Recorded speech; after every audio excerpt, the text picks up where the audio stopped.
Mga Lods, magandang araw sa inyo.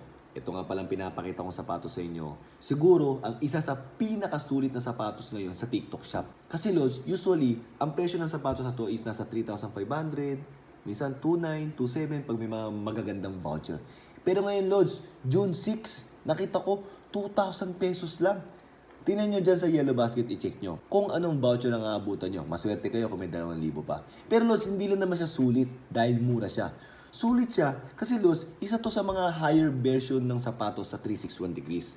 Usually kasi Lods, yung mga bumababa ng ganyang presyo, yung mga generic form of basketball shoes nila. Well, siguro dahil sa mga mas naunang model to ng 361, kaya siguro bumababa na yung presyo.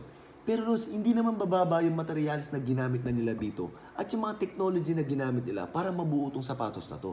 Di ba? So sobrang sulit. Nasa higher version ka ng sapatos pero nasa murang presyo ka. So Lods, isa-isayin natin. Yung nasa ibabaw kasi nito Lods is TPU and textile material. So ngayon Lods, breathable yung textile nito. So yung TPU naman Lods, yun yung parang mas pinagandang version ng plastic para maging medyo flexible siya na medyo matibay na bagay talagang gamitin sa sapatos. So eto yan Lods, yan yung kulay purple na yan.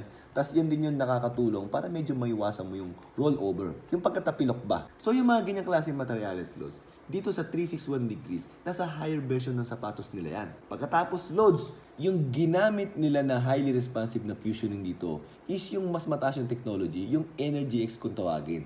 Yun yung parang 68% mas better, di ba? Pinaliwanag ko na yan sa mga ibang review ko. So yun yung nilagay nila dito. Ang kagandahan pa rito, meron na tong carbon plate. Yan o Lods, so carbon plate. At yung carbon plate niya Lods, yung may cortina pa X para doon sa may anti-torsion. Para kahit nagtutwist, may snapback ba rin siya kagad. Siyempre, Lods, hindi naman papahuli yung rubber neto. Yung rubber neto, ganun pa rin, anti-abrasive pa rin, yung hindi siya basa-basa napupudpud, kahit na sa mga magagaspang na semento. So, pwede mong gamitin to indoor and outdoor.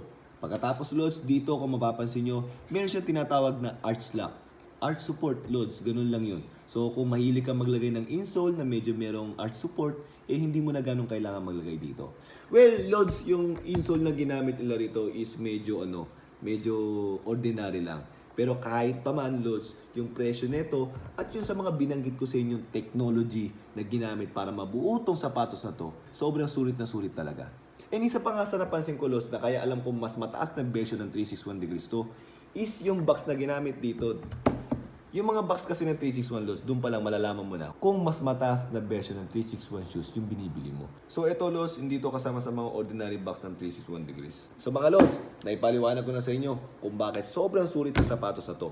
Maraming mga kulay pa yan dyan Lods na pwede kayong pagpilian. So ako, ito yung napili ko. Actually, natuwa nga yung anak ko rito eh. Sabi niya, parang sa Monster Inc. daw. But anyways, Lods, nasabi ko na yung mga dapat kong sabihin sa sapatos na to. Nandyan niya sa Yellow Basket, huwag kayong magpahuli. Baka maubusan na naman kayo ng voucher. Okay? Thank you!